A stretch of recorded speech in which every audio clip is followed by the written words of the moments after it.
jàngat bi ma am mooy am nañu d'abord benn mbégte bi coow lu jógee am ku bokk ci ñoom tudd Mamadou Wuri Diallo ñu may ko grâce mu ñibbi Guinée naqari na sénégalais yëpp ku def musiba yu mel nii kilifa réew mi may la grâce nga ñibbi mer nañ ci wante am nañ ay buntu bi ñu am d'abord njiitu réew mi ñu ko jox moom moo wax ni juum na moo ko wax yoon may na juge pénal suñ ko joxee un acte administratif manifestement illégal mu teg ko de côté loolu la ñuy ñaan ñu teg donc grâce bi de côté Mamadou Wuri Diallo ñu atte ko comme nañ ko waroon a atte li ci des ñëwaat nañ ci ñaawteef yi fi nekk.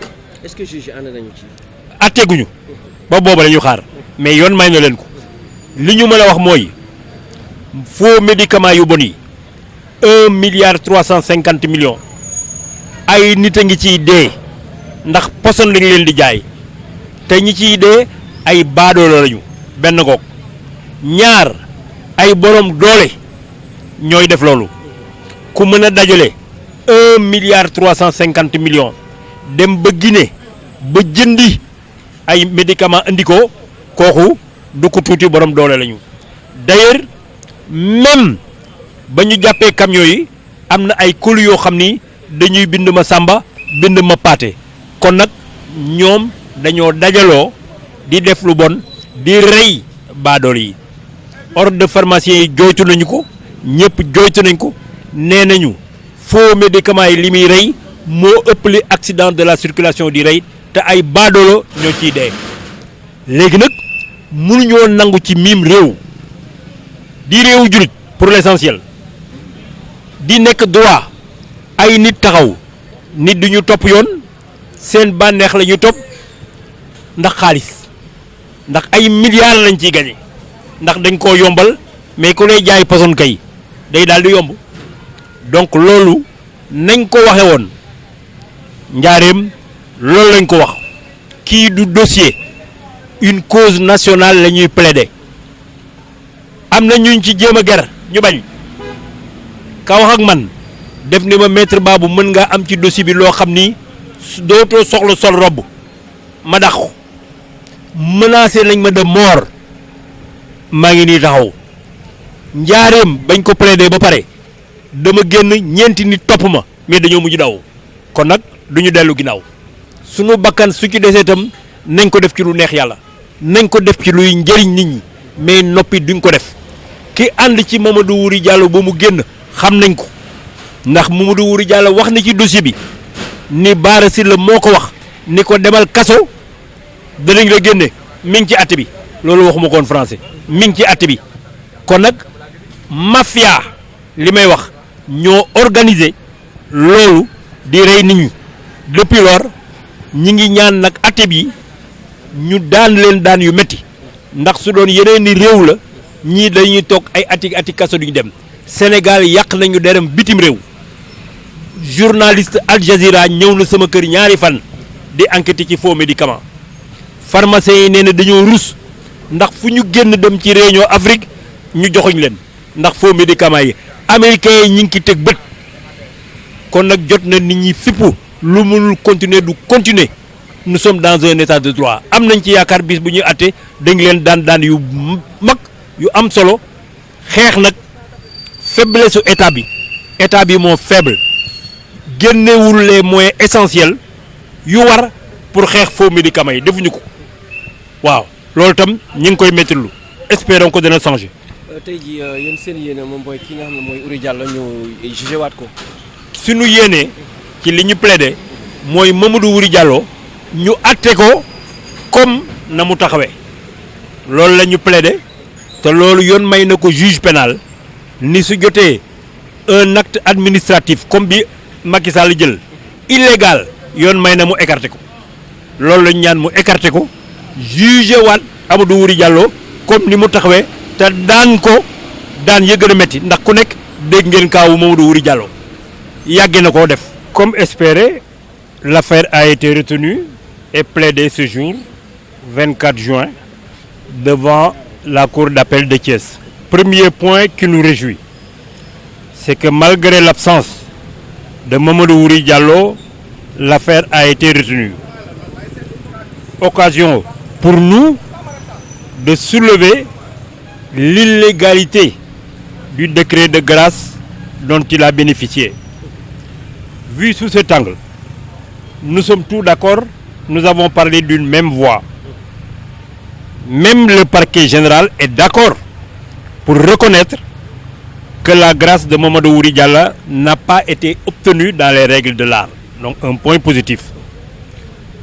Le second point, c'est que Mamadou Wuri Diallo va être jugé comme s'il était présent. Mamadou Wuri Diallo va être jugé comme s'il était présent. Maintenant, la Cour, en ce qui la concerne, n'a pas le pouvoir d'annuler un acte administratif. Mais la loi lui permet, lorsque l'acte administratif est manifestement illégal, d'écarter cet acte administratif. Même le chef de l'État nous a rejoints, parce que tout le monde sait qu'il a fait son mea culpa en reconnaissant que la grâce obtenue par Mamadou Wuri Diallo est illégale. Donc nous sommes totalement satisfaits à ce niveau. Sur le dossier en lui-même, nous avons plaidé comme nous avons fait à Thiès. C'était pour faire savoir au peuple sénégalais que cette affaire n'est pas une affaire isolée. Une affaire qui concerne 1,350 milliard de faux médicaments dirigés par une bande bien organisée. Comment on appelle ça? C'est une mafia. Je le répète et je le maintiens. C'est des gens qui ont décidé de mettre de côté l'état de droit.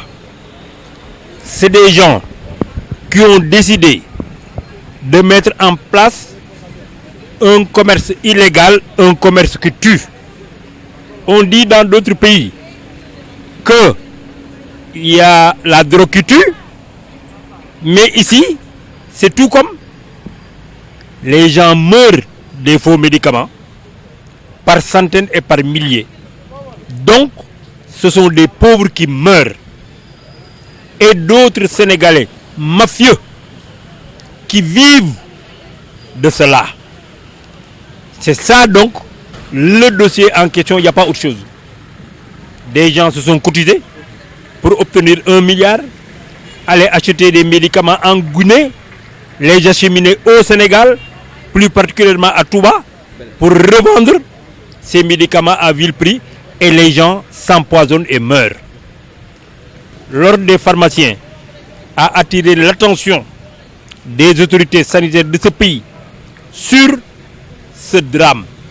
Le Sénégal est épinglé partout dans le monde.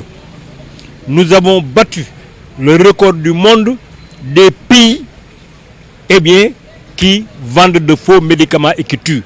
Aujourd'hui, les Nations Unies sont intéressées. Aujourd'hui, même les États-Unis sont intéressés. Moi, j'ai reçu chez moi un journaliste d'Al Jazeera qui a fait 2 jours chez moi, qui est venu enquêter sur les faux médicaments. Il est temps que ce commerce mafieux cesse. C'est fait par des Sénégalais bon teint qui sont capables de corrompre tout le monde et même de menacer. Je suis l'exemple vivant. L'un d'eux m'a approché en me disant que Maître Babou, vous pouvez gagner dans ce dossier des millions et des millions à telle enseigne que tu n'aurais même plus besoin de porter la robe d'avocat. J'ai refusé. On m'a menacé de mort. Je l'ai dit. L'autre jour à l'audience à Diourbel, quand je suis sorti, on m'a menacé physiquement. Donc ce sont des gens qui sont prêts à tout, mais nous ferons notre travail de patriote. Ce n'est pas un procès ordinaire, c'est une cause que nous défendons dans l'intérêt des Sénégalais. Et nous sommes toujours mécontents de l'inaction de l'État. Nous sommes tous mécontents du manque de réactivité de l'État. On ne doit plus laisser ce commerce qui tue plus que les accidentés de travail perdurer, qu'il s'agisse de Touba ou de notre endroit du Sénégal. Il faut sévir et sévir, il faut en parler et réprimer dans l'intérêt des Sénégalais. Ce n'est pas un procès. Nous défendons une cause nationale. Tout Sénégalais, tout simplement un être humain, doit pouvoir s'élever contre de telles pratiques. C'est une mafia organisée où il y a des commanditaires, il y a des gros bonnets, hein? Il y a des magasins où on stocke les faux médicaments par centaines à Touba.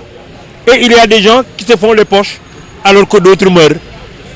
C'est ça, c'est un devoir citoyen que tout le monde doit dénoncer. Quoi qu'il advienne, notre devoir citoyen, et nous voulons que ce procès soit un exemple. Que ces gens-là soient condamnés comme des criminels, comme on le ferait aux États-Unis, à des peines de prison extrêmement sévères pour qu'ils ne soient plus tentés à recommencer. On est en train de plaider. Il y a d'autres avocats qui plaident. Il appartiendra à la Cour de mettre en délibéré. Mais ce qui est sûr, c'est qu'on est satisfait du déroulement de ce procès.